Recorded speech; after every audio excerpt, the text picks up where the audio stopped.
독촉 전화가 오면 받아서 대답할 말이 없다, 또는 어차피 돈을 못 내니까 그냥 전화를 안 받겠다고 회피하시는 분들도 간혹 있으신데요. 절대 그렇게 하시면 안 되고, 지금부터 한 달 전쯤이었던 것 같아요. 그날도 어김없이 저희 회생파산연구소는 밀려오는 상담 신청자분들께 상담 전화를 드리고 있었습니다. 어떤 한 여성분이 전화를 받으셨는데 전화를 받자마자 막 우시는 거예요. 카드사에서 전화가 너무 많이 와서 무서워 죽겠다면서 말이죠. 불안에 떠시는 의뢰인을 진정시켜드리긴 했는데요. 이분이 연체된 일자는요, 고작 7일이었습니다. 신용카드가 연체되면 어떻게 되는지, 독촉은 어떻게 하는 건지, 이 독촉에 대해 대응할 방법이 있는지도 궁금하신 분들이 많이 계실 텐데, 오늘은 이렇게 신용카드를 연체할 경우에 카드사의 독촉에 대해서 대처할 수 있는 방법이 뭐가 있는지를 알려드리겠습니다.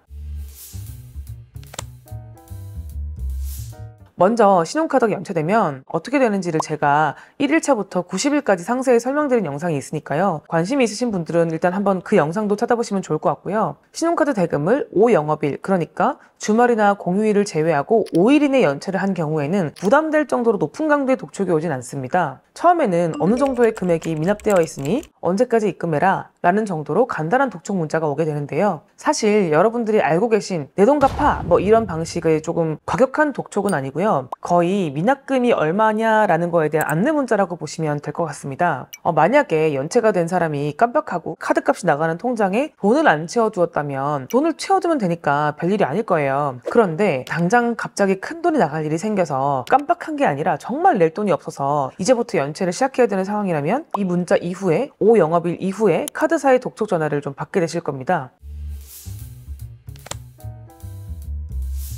자, 여기서부터 이제 카드사 독촉에 대응을 해야 되는 상황이 됩니다. 카드 대금 미납이 5영업일을 넘겼다면 내가 지금 이걸 갚을 수 있는 상황인지를 파악하셔야 됩니다. 잠깐만 버티면 해결이 가능한지, 아니면 연체가 오래될 것 같은지를 한번 파악을 해보시고 대응을 하셔야 되는데요. 사실 이렇게 독촉 전화가 오면 받아서 대답할 말이 없다, 또는 어차피 돈을 못 내니까 그냥 전화를 안 받겠다고 회피하시는 분들도 간혹 있으신데요. 절대 그렇게 하시면 안 되고 꼭 전화를 받아서 현재 사정을 좀 설명해 주셔야 됩니다. 내가 지금 어떤 상황이고 언제까지 납부를 할 테니 기다려달라 라고 설명을 해주셔야 된다는 거죠. 왜냐하면 독촉 전화를 받지 않았을 때 생기는 문제들이 많기 때문인데요. 일단 전화를 한 번도 받지 않고 무시하게 되면 카드사 입장에서는 미납금을 어떻게 처리할지에 대해서 상의를 좀 해야 되는데 대화를 나눌 수가 없으니까 일단 찾아가서 얘기를 해봐야 되겠다는 판단을 하게 됩니다. 그래서 미납자의 가입 정보를 확인해서 현재 사는 집, 일하는 직장을 찾아오게 되고, 미납자는 결국 카드사의 독촉 담당자를 마주할 수밖에 없게 되는 거죠. 간혹 이렇게 막무가내로 집이나 직장을 찾아오면 불법 추심 아니냐 뭐 이렇게 말씀하시는 분들도 있는데요. 전화를 잘 받으시고 사정을 잘 설명했다면 그렇게까지 빨리 찾아오시지는 않았을 거예요. 근데 연락이 안 되니까, 연락을 할 방법이 없으니까 이렇게 불쑥불쑥 찾아오게 되는 겁니다.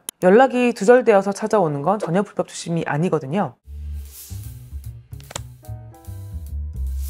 전화를 받고 사정을 잘 설명했다고 하더라도 카드사 입장에서는 카드 대금을 못 받는 채로 계속 기다려야 되니까 채무자가 기다려달라는 대로 변제를 마냥 기다려주지는 않을 거고요. 카드 대금이 완납될 때까지 문자와 전화를 계속 보내고 있는 중일 겁니다. 미납자의 연체 이력에 대해서 다른 금융사와 전산으로 공유하게 되면 연체가 없었던 신용카드도 점점 막히게 되겠죠. 그리고 카드사는 미납자에게 경고장, 독촉장을 보내게 되는데요. 내용은 거의 동일합니다. 언제까지 납부하지 않으시면 법적 조치를 하겠습니다. 자택에 방문하겠습니다. 동산을 압류하겠습니다. 이렇게 작성해서 내용집을 보내는데요. 앞으로 어떠한 법적인 절차를 진행하겠다 라는 안내문이니까 읽어보시고 참고를 하시면 되는데, 보전 조치를 무엇을 하겠다는 건지 그 내용을 좀 읽어보면요. 거주지 유체동산, 급여, 임대보증금, 부동산 등에 대한 가압류를 진행하겠다라고 적어둔 경우가 많은데요. 제가 하나 팁을 드리자면, 일단 여기 나열된 이 네 가지를 다 한다는 건 절대 아니라는 거 기억하시고요. 심지어 이 네 가지를 전부 다 안 할 수도 있습니다. 대부분 카드사는 가압류는 거의 안 합니다. 비효율적이거든요. 그 이유는 여러 번 설명드리긴 했지만 복잡하니까 일단 넘어가고요. 결론적으로 카드사들은 비효율적이어서 가압류를 잘 안 한다 라는 것만 기억하시면 되겠습니다. 그 연체가 보름을 지나가게 되면 카드사는 법원에 지급명령을 신청하게 됩니다. 지급명령은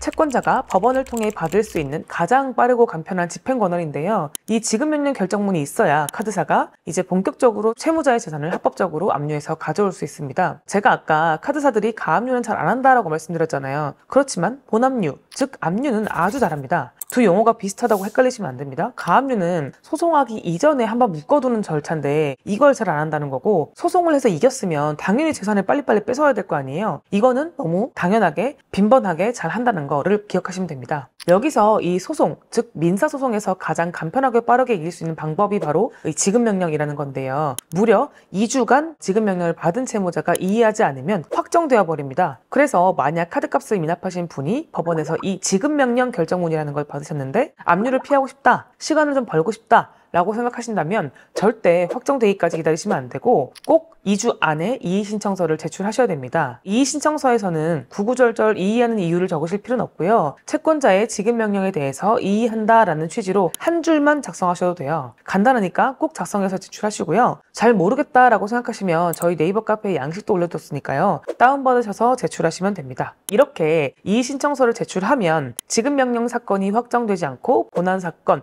즉 일반 민사사건으로 넘어가게 되는데요. 일반 민사사건으로 넘어가면 확정되기까지 짧게는 3개월, 길게는 6개월 이상 걸리기 때문에 채무자는 그만큼 압류를 당하지 않고 몇 개월을 더 버틸 수 있게 되는 거죠. 그런데 이렇게 카드 연체에 대한 독촉을 다 대응한다고 하더라도 실제로 연체된 카드 대금을 해결하지 못하시면 결국에는 통장, 냉장고, TV 같은 집기류, 차량, 부동산, 보증금 등 가진 모든 재산을 압류당할 수 있고요. 그럼에도 해결되지 않는다면 평생을 독촉에 시달리면서 사셔야 할 수 있습니다. 그래서 결국에는 발등에 떨어진 불만 해결하는 것이 아니고 이 연체를 불러온 나의 빚, 그리고 소득, 소비 습관 이런 거에 대해서 진지하게 고민을 해보시고 이 빚을 갚을 수 있는 즉각적이고 구체적이고 실현 가능한 대응 방법을 해결하셔야 됩니다. 카드가 다 막혔으니까 이제는 카드로 돌려막기를 할 수도 없고요. 더 이상 빚을 내서 상황을 임시로 모면하는 것으로는 빚의 크기만 키울 뿐 사실상 빚을 갚는 것도 아닙니다. 오히려 점점 여러분의 월급은 서서히 빚의 원리금에 잠식당할 겁니다. 그래서 국가에서 시행하는 채무조정 제도를 이용해서 연체금을 빨리 해결하시는 것이 연체된 카드 대금을 해결하는 가장 좋은 선택입니다. 채무조정 제도는 신용회복위원회에서 진행하는 워크아웃과 법원에서 진행하는 개인회생, 개인파산이 있습니다. 채무자의 상황에 따라서 이용할 수 있는 제도가 다르긴 한데 특히 신용회복위원회의 워크아웃은 연체가 90일 이상이 되어야 진행이 가능하기 때문에 연체 기간이 좀 길어지기 전에 빠른 진행을 원하신다면 꼭 개인회생이나 개인파산에 대한 상담을 받아보시기 바랍니다. 오늘은 신용카드 연체로 인한 카드사의 독촉에 대응하는 방법에 대해서 설명을 드렸습니다. 이미 연체를 시작하게 된 후에 이 영상을 시청하셨다면 연체 기간이 더 길어지기 전에 본인에게 맞는 채무조정 제도가 무엇일지 꼭 상담을 받아보시고 카드사 독촉에 슬기롭게 대처할 수 있기를 바라겠습니다. 더 궁금하신 점은 댓글로 남겨주시면 답변 드리도록 하겠습니다. 채널을 구독하시면 매주 올라가는 개인회생, 개인파산과 관련된 최신 정보를 확인하실 수 있습니다. 오늘도 시청해주셔서 감사드립니다.